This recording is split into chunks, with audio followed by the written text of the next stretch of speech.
Some nice trees. Fall's definitely getting here now. You can see all these different colors.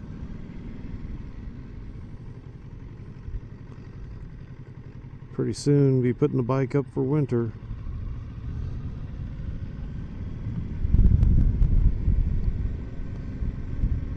These are about the only trees I've noticed that really had a lot of color to them.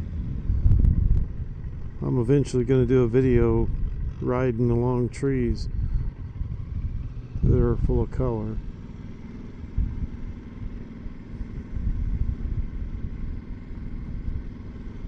These have nice color.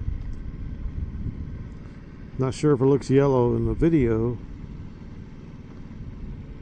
but it's yellow on the trees. Lots of shades of yellow.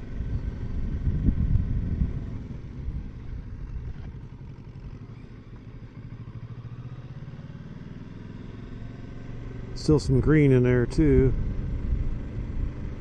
Mostly yellow though.